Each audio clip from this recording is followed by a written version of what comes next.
Alhamdulillah nahmaduhu wa nasta'inuhu wa nastaghfiruh wa na'udzu billahi min shururi anfusina wa min sayyiati a'malina may yahdihillahu fala mudilla lahu wa may yudlilhu fala hadiya lahu. Asyhadu an la ilaha illallah wahdahu la syarika lahu wa asyhadu anna Muhammadan abduhu wa rasuluh la nabiyya wa la rasula ba'dahu.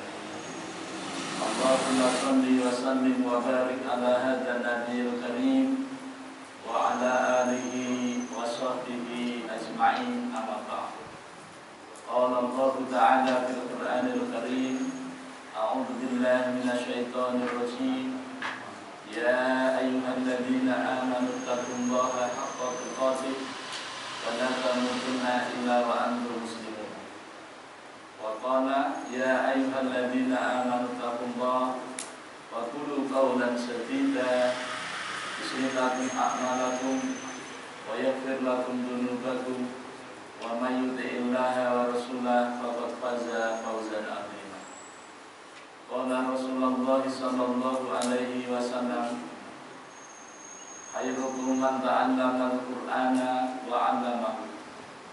Wa qala iqra'ul Qur'ana fa innahu ya'ti yaumal qiyamati syafi'an li ashabihi.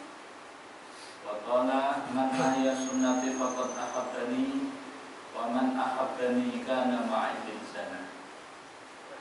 Bapak Ibu jamaah salat maghrib langgar Miftahul Jannah yang dirahmati Allah Subhanahu wa ta'ala.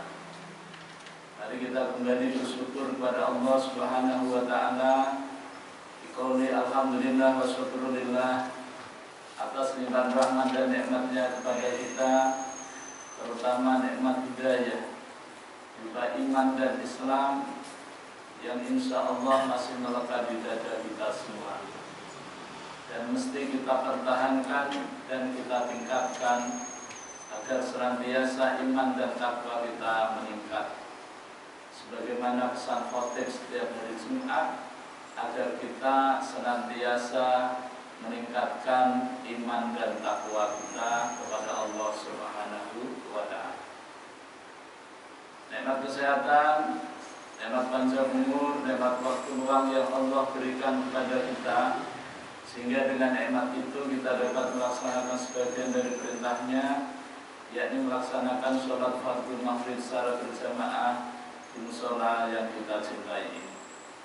Salawat dan salam semoga senantiasa tercurah terlimpah pada junjungan kita Nabi besar Muhammad sallallahu alaihi wasallam, kepada keluarganya, para sahabatnya, para pengikutnya yang setia, baik yang dulu, sekarang maupun yang akan datang. Mudah-mudahan kita semua yang hadir di majelis yang mulia ini dicatat oleh Allah Subhanahu wa ta'ala sebagai hamba-hamba Allah yang taat, yang takwa, calon-calon penerima syafaat yang agung dari baginda Nabi sallallahu alaihi wasallam atas izin Allah Subhanahu wa ta'ala kelak pada hari kiamat. Amin ya rabbal alamin. Bapak Ibu jamaah salat maghrib yang dirahmati Allah Subhanahu wa ta'ala, alhamdulillah kita kembali bertemu dalam suasana kebaikan, sehat badan, afiat batin. Ini merupakan nikmat Allah SWT yang wajib kita syukuri, agar Allah SWT senantiasa menambahkan nikmatnya kepada kita. Jangan sampai kita termasuk orang-orang yang kufur nikmat, yaitu menggunakan nikmat Allah dipakai untuk maksiat. Jadi kita mesti bersyukur kepada Allah, yaitu dengan menggunakan nikmat Allah untuk melaksanakan ketaatan kepada Allah. Ketahuilah bahwa sesungguhnya azab Allah amat sangat pedih. Bapak Ibu jamaah sholat maghrib yang dirahmati Allah SWT, malam ini kita akan melanjutkan kajian kita, yaitu bukti cinta kita kepada Rasulullah Sallallahu Alaihi Wasallam. Salah satu bukti bahwa kita cinta kepada Rasulullah, kita menghidupkan sunnahnya. Sunnahnya Nabi kita Muhammad banyak sekali, Di antaranya adalah kita berbakti kepada kedua orang tua. Dengan berbakti kepada kedua orang tua, maka kita akan membuktikan cinta kita kepada Rasulullah. Kalau kita cinta kepada Rasulullah, insya Allah sebagaimana yang Rasul katakan, maka akan bersama Rasulullah di dalam surga. Allah Subhanahu wa ta'ala mengingatkan kepada kita dalam sebuah ayat surah nomor 17, surah Al-Isra ayat 23. Allah Subhanahu wa ta'ala berfirman dalam potongan ayat, wa qadha rabbuka alla ta'budu illa iyyah wa bil walidaini ihsana. Dan ketika Allah Subhanahu wa ta'ala telah menetapkan kepada Rasulullah SAW, isi ketetapannya adalah Allah ta'budu illa iyyahu. Kalau ayatnya seperti ini, berarti ini ayat disampaikan oleh Jibril karena menggunakan dhamir. Dhamirnya kolom 25 ya. Jadi kita itu dianjurkan untuk tidak menyembah Tuhan selain Dia. Jadi ini sudah ditetapkan oleh Allah SWT, yang menetapkan Allah melalui Rasulnya, agar kita ini sebagai umatnya Nabi Muhammad tidak menyembah Tuhan selain Dia, yaitu Allah Subhanahu wa ta'ala. Yang pertama, kita disuruh menyembah Allah saja. Allah tidak mau diduakan, Allah tidak mau dimadu, Allah tidak mau disekutukan. Jadi Allah ingin sendiri saja. Sebagaimana ikrar kita dalam setiap sholat, iyyaka na'budu wa iyyaka nasta'in. Jadi yang pertama, kita dianjurkan menyembah Tuhan saja, yaitu Allah Subhanahu wa ta'ala. Kemudian yang kedua, wabil walidaini ihsana. Dan terhadap kedua orang tua kita dianjurkan untuk berbuat baik. Nah, berbuat baik kepada kedua orang tua ini adalah bagian dari melaksanakan perintah Allah Subhanahu wa ta'ala. Jadi yang disuruh ini adalah Rasulullah. Rasulullah disuruh oleh Allah untuk berbuat baik kepada kedua orang tuanya. Kemudian Rasulullah menyampaikan kepada kita semua umatnya agar kita berbuat baik kepada kedua orang tuanya. Bapak Ibu jamaah sholat maghrib yang dirahmati Allah Subhanahu wa ta'ala, ketika kita telah melakukan ini, maka kita termasuk orang-orang yang bertakwa kepada Allah Subhanahu wa ta'ala. Karena definisi takwa itu adalah melaksanakan perintah, meninggalkan larangan. Ketika kita berbakti kepada kedua orang tua, ini adalah perintah Allah dan ini kita laksanakan, maka kita termasuk orang yang bertakwa. Kemudian Allah memberi peringatan kepada kita, catatan, yang artinya ini masih lanjutannya ayat nomor 23. Apabila nanti di suatu hari kalian dititipi kedua orang tua kalian atau salah satu orang tua kalian sampai usia tua, maka janganlah kalian mengucapkan kepada kedua orang tua itu atau salah satu orang tua itu dengan ucapan ah. Yang pertama, kita tidak boleh mengucapkan kata ah. Ah di sini artinya apapun bentuknya, tidak harus ah begitu. Tetapi suatu kalimat yang ketika diucapkan maka orang tua kita sedih, orang tua kita menangis, orang tua kita tidak senang. Pokoknya apapun bentuknya, apakah itu ucapan, apakah itu perilaku yang membuat orang tua kita tidak suka, maka ini dilarang oleh Allah Subhanahu wa ta'ala. Kemudian yang kedua, wala tanharhuma, dan kita tidak boleh membentak. Kita tidak boleh melayangkan tangan kita kepada kedua orang tua kita. Kita tidak boleh mengeluarkan kata-kata yang keras, sehingga dengan kata-kata itu membuat orang tua kita jadi marah, membuat orang tua kita tidak enak hati, sakit hati, apalagi sampai menangis. Maka hal yang demikian ini adalah bagian yang dilarang oleh Allah Subhanahu wa ta'ala untuk dilakukannya.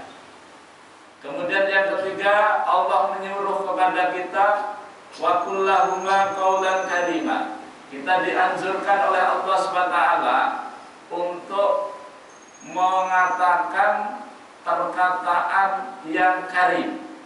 Qaulan karima, perkataan yang mulia. Jadi kepada kedua orang tua kita itu inggih, pun, dan lain sebagainya. Pokoknya ucapkan kalimat-kalimat yang membuat orang tua kita senang. Orang tua kita bisa gembira dengan ucapan kita. Orang tua kita bisa bahagia dengan perilaku kita. Jadi apapun yang bisa kita lakukan, selama itu membuat orang tua kita senang, maka itu termasuk kita telah melaksanakan perintah Allah Subhanahu wa ta'ala. Di sini ada satu perintah, ada dua larangan. Ketika yang dua kita laksanakan sehingga kita tidak melakukannya, maka kita termasuk orang yang taat kepada Allah.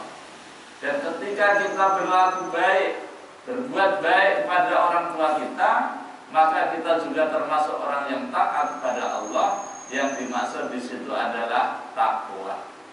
Makanya di dalam Al-Quran, Bapak Ibu sekalian, ada dua kata yang senantiasa kita kenal di telinga kita, yaitu kata iman dan takwa. Nah, karena dua kalimat inilah Allah senantiasa letakkan di dalam banyak ayat di dalam Al-Quran. Salah satunya adalah surah Al-Baqarah ayat 2-5. Ayat 2 Allah menyatakan dzalikal kitabu la raiba fi hudal lil muttaqin. Di situ ada kata muttaqin, yaitu orang-orang yang bertakwa, yang punya mujarad atau akar kata waqaya, yang artinya adalah menjaga, melindungi, memelihara.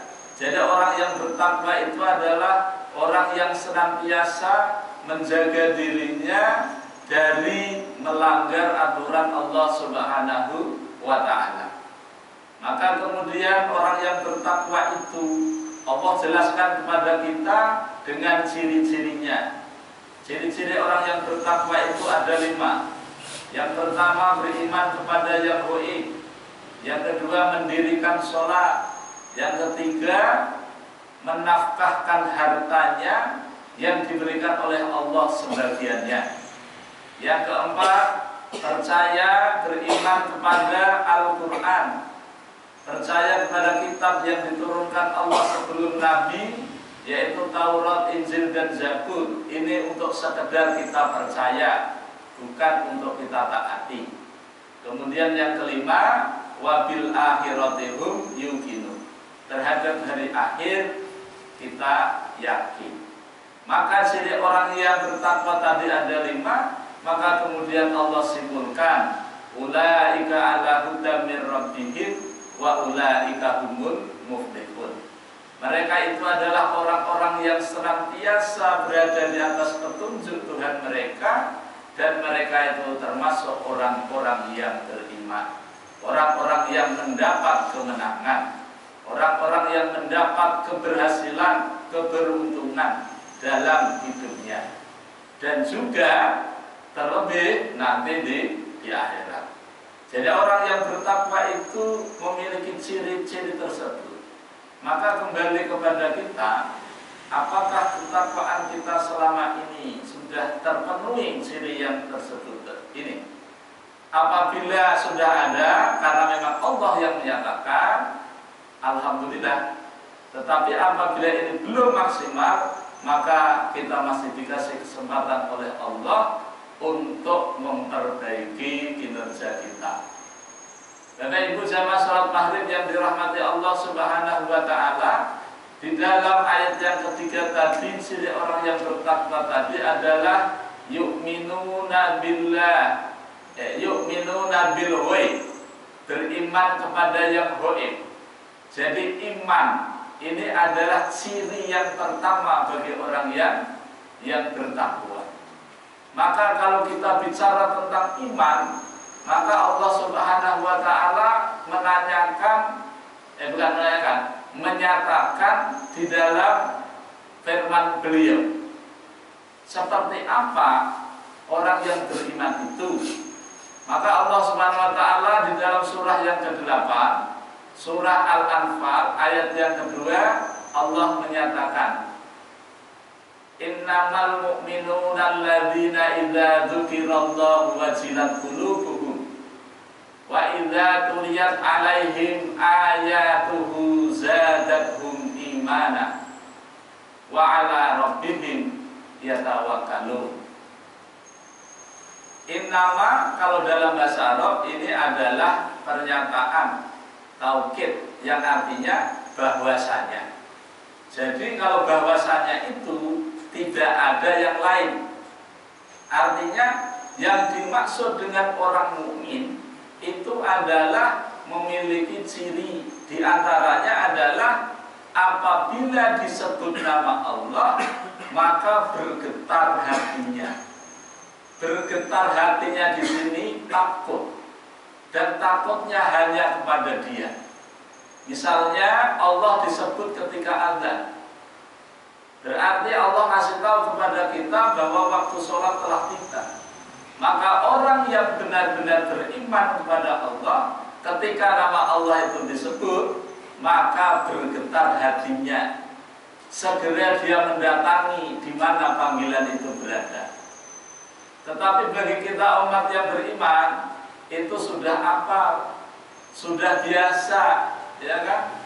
Walaupun waktu sholat tidak apa, tapi saat-saat tertentu kita sudah mengetahuinya. Nah jadi ketika Allah dipanggil suara azan, maka bergetar hati kita untuk mendatangi karena rasa takut kita kepada Allah Subhanahu wa ta'ala. Dalam sebuah riwayat dikatakan Rasulullah dalam suatu ketika itu pernah ditemui oleh seorang kafir, ya. Orang kafir itu dia menghunus pedangnya dan diletakkan nyaris di lehernya Rasulullah. Ketika itu dia mengatakan kepada Rasulullah, tapi bilangnya tidak Rasulullah Muhammad, ya, karena orang kafir begitu kan. Nah, maka dia mengatakan, wahai Muhammad, ini pedang ada di tanganku, siapakah yang bisa menolongmu? Maka Rasulullah mengatakan Allah. Yang mengatakan Allah ini adalah Rasulullah dengan penuh keyakinan dan penuh rasa takut dan harapannya kepada Allah. Maka seketika itu pedang yang ada di tangannya jatuh, bahkan orangnya tersungkur. Maka kemudian Rasulullah mengambil pedang tersebut, maka disampaikan kepada orang tadi, nah sekarang pedang ada di tanganku, lalu siapa kira-kira yang akan menolongmu? Karena dia tidak punya Tuhan, tidak percaya adanya Allah, tidak seperti Rasulullah, dia kebingungan. Sementara dia punya Tuhan, Tuhannya berhala dari batu, disebut-sebut juga tidak mendengar. Ya, bahkan tidak bisa menolong apapun, makanya kebingungan. Maka dia mengatakan, kalau sekiranya kamu Muhammad mau berbuat baik kepadaku, kau mau mengampuni aku, mau memaafkan aku, maka aku bisa selamat. Tapi Rasulullah tidak melakukannya. Kenapa? Karena memang Rasulullah itu ingin menunjukkan betapa Rasulullah itu kepada musuh-musuhnya itu tetap berakhlakul karim, berbuat baik. Apalagi seperti itu, yang setiap hari Rasulullah ke masjid, Rasulullah diludahi ketika mau sholat ke masjid, kemudian sakit, ya, maka teman-temannya yang Yahudi itu belum ada yang membesuknya, ternyata Rasulullah yang setiap harinya menjadi langganan mudah-mudahan itu. Rasulullah datang lebih dulu, sementara teman-temannya belum. Banyak riwayat-riwayat yang memberitahu kepada kita betapa keluhuran budi pekerti Rasulullah Sallallahu Alaihi Wasallam. Bapak Ibu jamaah, sholat maghrib yang dirahmati Allah Subhanahu Wa Taala, jadi ungkapan bergetarnya kita ketika nama Allah disebut ini membuat peningkatan di dalam tubuh kita itu yang luar biasa. Kenapa? Ketika kita itu dihadapkan suatu persoalan, kemudian kita ingat kepada Allah dan kita mohon kepada Allah, maka pastikan Allah akan menolong kita. Pastikan Allah akan membantu kita keluar dari persoalan tersebut. Ciri yang kedua, wa idza tuliyat alaihim ayatuhu zadatuhum imana. Ciri orang yang beriman yang kedua adalah apabila dibacakan ayat-ayat Allah, maka bertambahlah imannya. Ayat Allah itu bisa dalam bentuk ucapan yang ada di dalam Al-Quran. Ketika dibaca, maka tambah imannya. Tambah iman itu ditandai dengan meningkatnya amal ibadah kita. Kalau menurun imannya itu ditandai dengan menurunnya amal ibadah kita. Yang biasanya sholat tahajud 11 rakaat, imannya ini lagi naik nih, ya. Tapi ketika turun, nah itu tahajudnya 2 rakaat, tambah witir 1. Nah itu lagi menurun. Tapi kalau begitu nurunnya itu drastis, maka yang biasa tahajud meninggal. Nah gitu ya. Makanya peningkatan kualitas iman seseorang itu ditandai sejauh mana ketaatannya kepada Allah Subhanahu wa Ta'ala. Nah, jadi ketika ayat Allah ini dibacakan, maka tambah imannya. Kemudian kalau ayat-ayat kauniyah, yaitu yang berupa ciptaan Allah, ketika kita melihat, kita tambah imannya. Melihat gunung yang begitu indah, dilihat dari jarak jauh kok begitu anggun, didatangi ternyata begitu, tapi kita mengucapkan subhanallah, kita mengucapkan masya Allah, bahwa itu adalah ayat-ayat Allah, ciptaan Allah yang bisa kita lihat, kemudian kita ingat kepada Allah, kemudian meningkat iman kita. Jadi tanda yang kedua adalah ketika ayat Allah itu dibacakan, baik yang tertulis maupun yang terlihat, maka tambah imannya. Tambah iman ditandai dengan meningkatnya ketaatan kita. Kemudian yang ketiga, wa ala rabbihim yatawakkalun. Orang yang beriman itu ciri yang ketiga adalah mereka hanya berserah diri, bertawakal kepada Allah saja. Ketika kita menghadapi suatu persoalan, maka persoalan yang kita hadapi ini kita perlu solusi, perlu jalan keluarnya. Maka bagi orang yang benar-benar imannya mantap, maka dia serahkan semuanya kepada Allah Subhanahu wa Ta'ala setelah berdoa dan berusaha. Maka hasilnya sepenuhnya diserahkan kepada Allah Subhanahu wa Ta'ala. Misalnya kita punya niatan untuk memiliki seorang pemimpin yang adil, kemudian ada kesempatan dalam pelaksanaan pilkada, misalnya pilgub, misalnya pilpres, misalnya pilek dan lain sebagainya.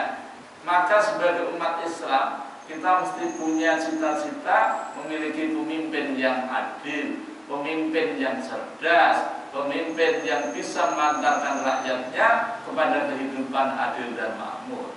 Maka itu dipersiapkan dengan berdoa kepada Allah, ya Allah, mudah-mudahan calon-calon pemimpin kita ini benar-benar Engkau pilihkan pemimpin yang baik, supaya bisa memimpin kami, supaya pemimpin yang seperti itu nanti ketika Engkau mintai pertanggungjawaban, dia dapat mempertanggungjawabkan.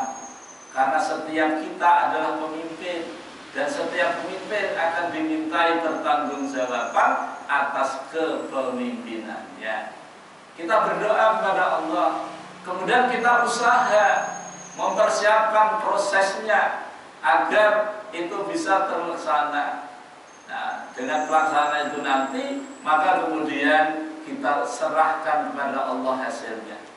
Kita sudah mempersiapkan sedemikian rupa, kita sudah mencoba untuk atau ingin memilih pemimpin yang baik, maka kemudian kita serahkan kepada Allah SWT hasilnya. Ini tawakal. Orang yang beriman menyerahkan semua hasil usahanya kepada Allah Subhanahu wa Ta'ala. Sebagai seorang pengusaha, dia tidak meyakini betul suksesnya itu karena usahanya. Tetapi orang yang beriman, dia akan menyerahkan hasilnya kepada Allah Subhanahu wa Ta'ala. Dan ini adalah ciri orang yang beriman.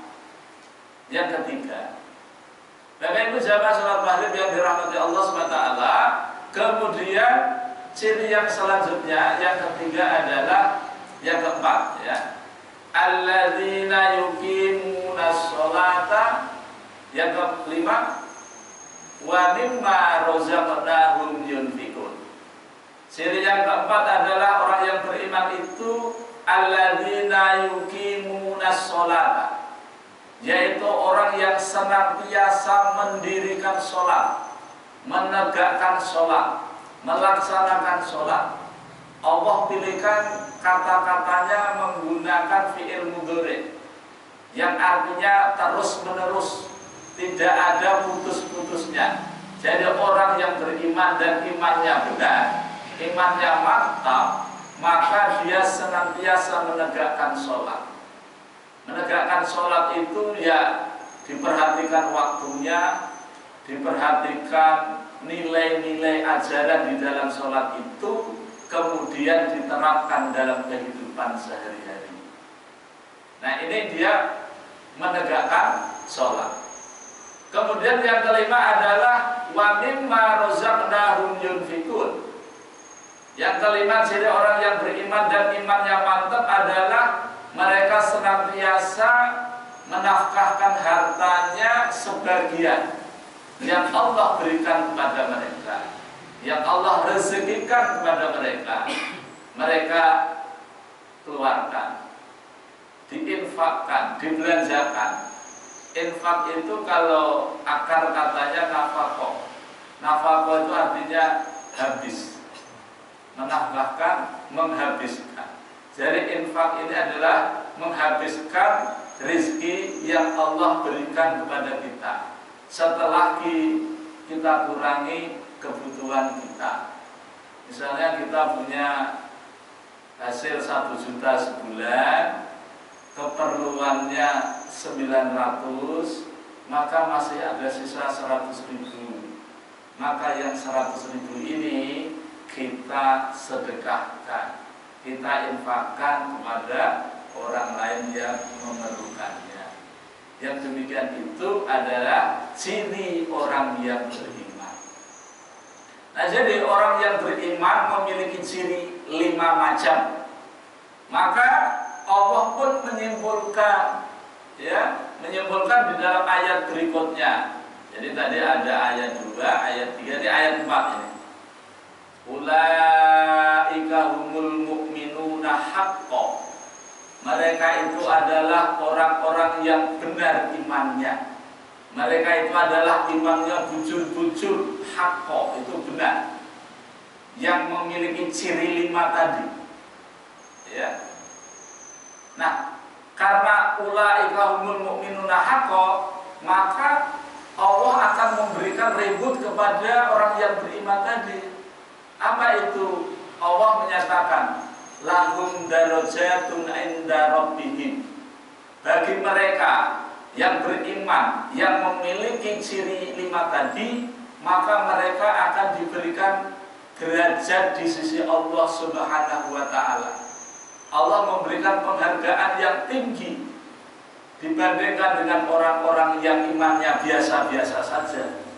Allah akan menempatkan orang tersebut di dunianya juga bahagia, di akhiratnya juga bahagia. Jadi kalau bahasa pesantrennya itu sya'idun fid dunya wa sya'idun fil akhirah.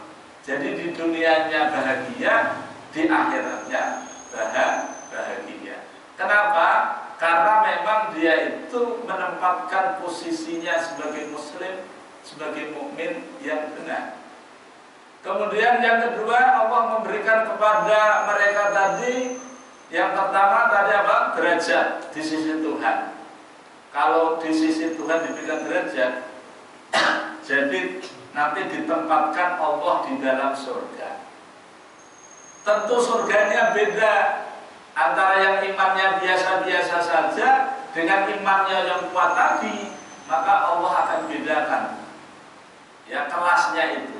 Mungkin bukan kelas ekonomi, ya kelasnya kelas VIP gitu ya. Jadi kelasnya kelas bagus lah, begitu. Nah, kemudian yang kedua, wa maghfiratun, Allah akan memberikan ampunan. Jadi Allah akan memberikan ampunan ketika dia minta ampun. Allah akan menerima taubatnya ketika mereka bertobat. Allah akan mengampuni ketika mereka punya dosa yang bukan syirik, belum sempat bertobat di dunia, terlanjur mati, maka ketika hisab dia punya dosa, maka Allah akan ampuni. Kemudian yang ketiga, warizqun karim, Allah akan memberikan rezeki yang baik. Karim di sini adalah mulia. Jadi orang yang imannya yang memenuhi 5 kriteria tadi akan diberikan Allah 3 macam. Yang pertama, derajatnya di sisi Allah tinggi. Yang kedua, dijamin oleh Allah ampunan. Yang ketiga, Allah akan beri rizki yang mulia. Tidak hanya di dunia, terlebih di akhirat nanti.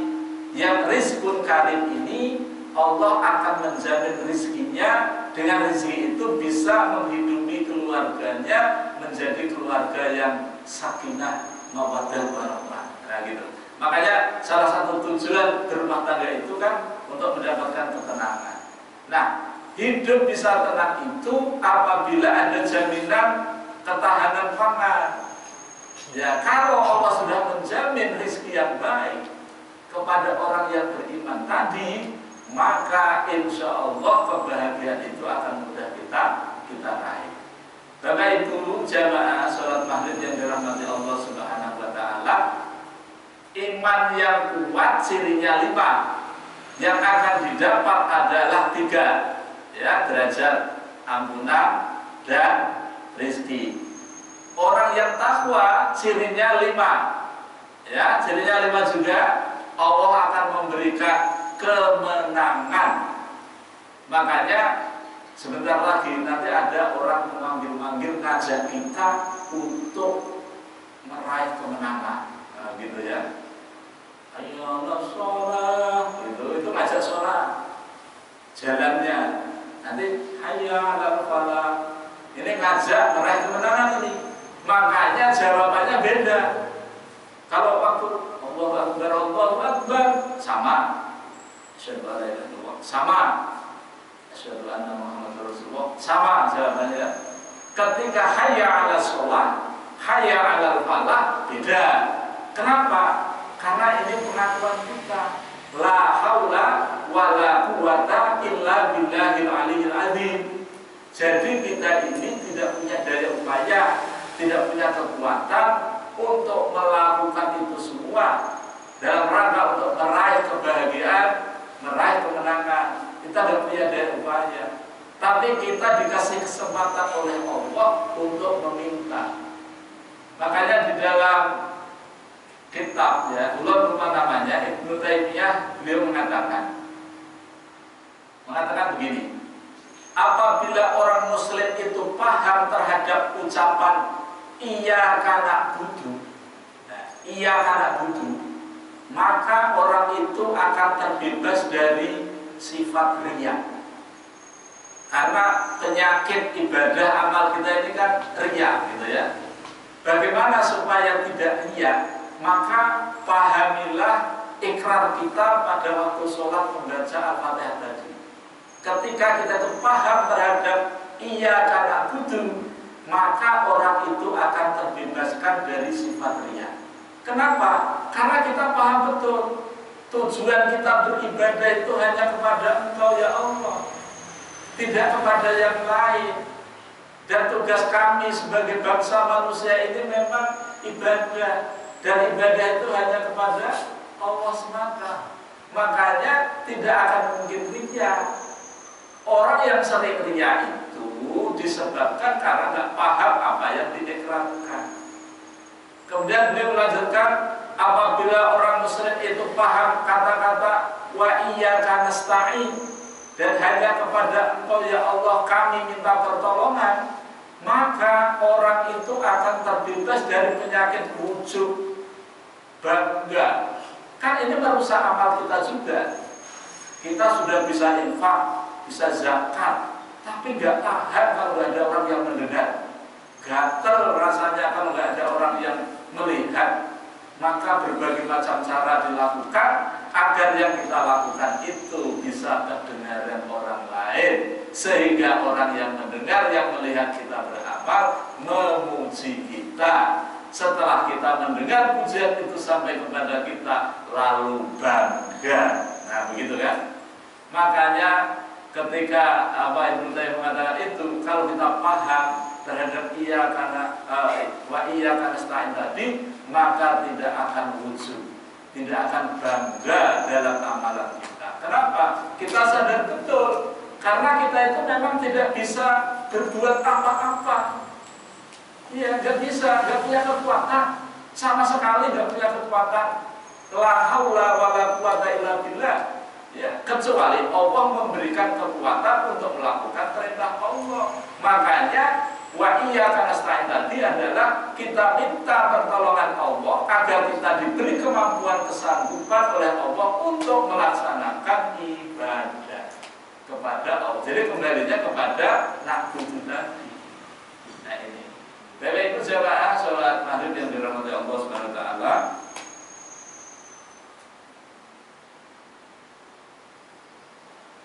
Tadi terakhirnya apa ya? Terakhirnya tadi. Anda nggak ingat gitu ya. Nah, ada ciri orang yang bertakwa tadi adalah diberikan kemenangan. Nah, ketika kita diajak, ya, saudara-saudaraku, kita mencari kemenangan, ya, gimana caranya, gitu ya? Dengan cara sholat, misalnya, la haula wala quwata illa billah. Makanya kita minta kepada Allah, mudah-mudahan diberi kesempatan bisa menegakkan sholat ini. Nah, banyak orang ingin sholat, tetapi ada kenapa lumpuh? Nah, alhamdulillah kalau di masjid-masjid di kota itu, walaupun lumpuh masih ada sholat di masjid, pakai kursi, pakai roda dan sebagainya. Alhamdulillah kita dikasih kesempatan oleh Allah, ya, bisa melaksanakan sholat dengan sesuai dengan standar. Karena itu jamaah sholat maghrib yang dirahmati Allah Subhanahu wa taala, kembali kepada topik kita, yaitu bukti cinta kita kepada Rasulullah adalah berbuat baik pada orang tua kita. Maka kita ingat satu pesan Allah Subhanahu wa taala di dalam surah 31 ayat 14 Bapak Ibu ya, yaitu surah Luqman, di mana Allah mewasiatkan, wa wassaynal insana biwalidayhi hamalathu ummuhu wahdan ala wahdin wa fisaluhu fi amaini anishkurli wali walidayhi ilayyal masih. Wa wasaina insana, dan telah kami wasiatkan kepada bangsa manusia biwalidayhi, untuk berbuat baik kepada kedua orang tuanya. Kenapa? Allah menjelaskan kenapa kita itu disuruh berbuat baik kepada kedua orang tuanya. Karena ibu kita hamalat hukumuhu wahdan ala wahdin, karena ibumu, orang tuamu, khususnya ibumu, telah mengandungmu dalam keadaan wahdan, susah. payah ala wahnin, di atas susah payah. Kalau masih sebulan, 2 bulan itu enggak terasa. Nidamnya ingin makan ini, makan itu, ya. Tapi kalau sudah mulai 8 bulan, 9 bulan, kemana-mana dibawa, tidak bisa ditinggal, tidur sampai tengkurap sudah nggak bisa, miring kanan, miring kiri nggak nyaman. Kenapa? Karena merasa ada ganjalan itu, ada diri kita di dalam perut itu. Ada itu 9 bulan lebih. Kemudian Allah kasih tahu setelah lahir kamu disusui dan disapih sampai 2 tahun. Nah, setelah itu maka Allah mengatakan anishkurli, maka hendaknya kamu bersyukur kepadaku, kepada Allah SWT. Yang kedua, wali-walidai, kita juga disuruh bersyukur kepada kedua orang tua. Bersyukur kepada kedua orang tua di sini adalah berbuat baik kepada kedua orang tua, berbakti kepada kedua orang tuanya. Sampai-sampai di dalam surah riwayat itu dikatakan ridhonya Gusti Allah itu diletakkan Allah pada kedua orang tua. Murkanya Allah itu diletakkan pada kedua orang tua. Sampai-sampai Roma itu mengutip riwayat ini, ya, dalam sebuah syairnya, begitu ya. Ridho ilahi diletakkan kepada kedua orang tuanya. Murkanya juga begitu. Makanya lanjutannya adalah bila kau patuh pada rajamu, lebih patuhlah pada ibumu. Bila kau sayang pada kekasih, lebih sayanglah pada ibumu. Kalau ibu yang dirahmati Allah SWT, ini mungkin yang dapat ulun sampaikan dalam kesempatan ini. Mudah-mudahan Allah SWT senantiasa merahmati dan meridhai kita semua. Ulun